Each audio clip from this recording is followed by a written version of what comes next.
Boa noite, professora. Boa noite, turma. Meu nome é Gabriele. Essa é a revisão da minha atividade do robô caminhante, explorando o movimento, energia e o pensamento computacional com autômatos mecânicos.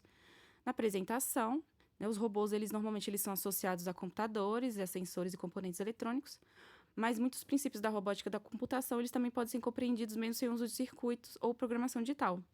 E aí, nessa atividade, ela propõe a construção de autômatos mecânicos utilizando materiais simples e permite que os estudantes eles explorem os conceitos relacionados ao movimento, energia e funcionamento de sistemas. E durante a atividade, os participantes eles vão construir pequenos robôs feitos com palitos, elásticos e mecanismos articulados, e o movimento ele vai acontecer a partir da energia armazenada no elástico, que é transferida para as pernas. E essa proposta ela aproxima os estudantes do conceito de pensamento computacional de forma desplugada e possibilita a compreensão das ideias como sequência lógica, funcionamento de sistemas, entradas e saídas, testes e correção de erros. Além disso, a atividade ela também dialoga com conceitos de física, como energia potencial elástica, movimento, equilíbrio, transmissão de força ou atrito. E ao construir, testar e ajustar os mecanismos, os estudantes eles vão desenvolver a criatividade, a resolução de problemas, o trabalho colaborativo, a compreensão e a prática como diferentes partes de um sistema atuam juntos para produzir o movimento. A área do conhecimento aqui, ela agrega a computação desplugada, a robótica educacional, a física, a cultura maker. A faixa etária é estudantes de 15 a 17 anos do ensino médio. A duração vai ser de 4 aulas, de aproximadamente 1 hora. E a metodologia é aprendizagem maker, computação desplugada, construcionismo, aprendizagem ativa e resolução de problemas. Aqui nos objetivos, as minhas estudantes do Semito Cruzeiro, elas vão compreender os princípios básicos do movimento mecânico, elas vão relacionar a energia do movimento em sistemas físicos, elas vão desenvolver pensamento computacional por meio da construção, prática e teste dos mecanismos, e elas vão ser estimuladas na criatividade através da resolução de problemas de forma colaborativa e do protagonismo. Elas vão ser introduzidas ao conceito de robótica sem o uso direto de componentes eletrônicos, e elas vão identificar padrões e sequências em mecanismos mecânicos. Nas habilidades e competências aqui, de acordo com a BNCC, eu acrescentei que elas vão ser capazes de analisar e representar transformações e conservações em sistemas que envolvem energia e movimento, e construir hipóteses, investigar situações, problemas e interpretar resultados experimentais em contextos científicos. Aqui os recursos que eu utilizei, eu dividi em dois, que são os materiais e as ferramentas. E os materiais eu utilizei palitos de picolé, palitos de churrasco, elásticos, cola branca e cola instantânea, fita adesiva e tinta para elas personalizarem. E as ferramentas que eu utilizei foi a microretífica, a broca para perfuração, lixa, estilete e o alicate de corte. O alicate convencional eu utilizei, mas ele não é 100% necessário. A computação ela vai estar inserida aqui através do algoritmo, né, que o robô ele vai executar uma sequência mecânica repetitiva de movimentos. E o mecanismo físico ele vai funcionar como uma sequência programada de ações, semelhante à lógica de um algoritmo computacional.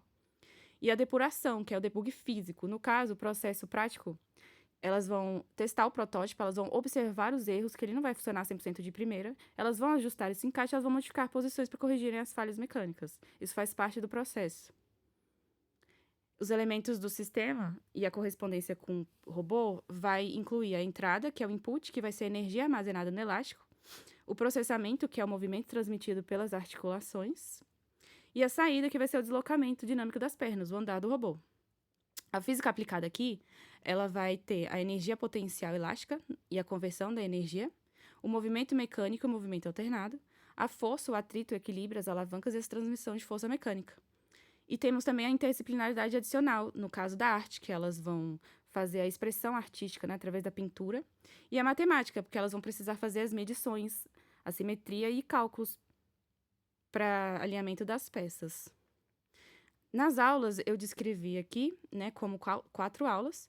No entanto, eu já comecei as 2 primeiras aulas, né? A aula 1, eu tive uma introdução com elas, né? Eu expliquei algumas partes da mecânica, da física, e comecei a fazer a medição das peças com elas e o corte e a perfuração também.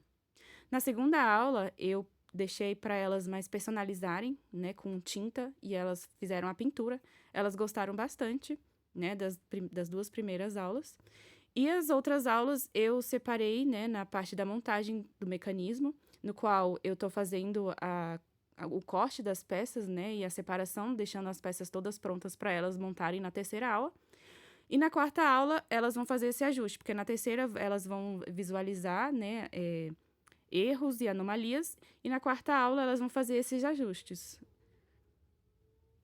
Temos o guia do passo a passo da montagem também, no qual é separação do material, marcação, corte, a montagem, a união das peças, a instalação do elástico e os testes, né, preliminares e os ajustes, né? Depois elas vão também fazer o acabamento com a decoração e eu vou fazer o lixamento também das peças. E a gente vai botar os robôs para a pista para eles andarem. Aqui tá o modelo que eu me inspirei para fazer o robô.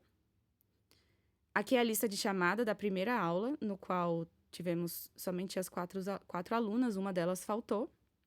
Na segunda aula, eu tive todas as 5 alunas e eu precisei adaptar, né, para ajustar, né, a aluna que havia faltado para ela andar junto com as outras.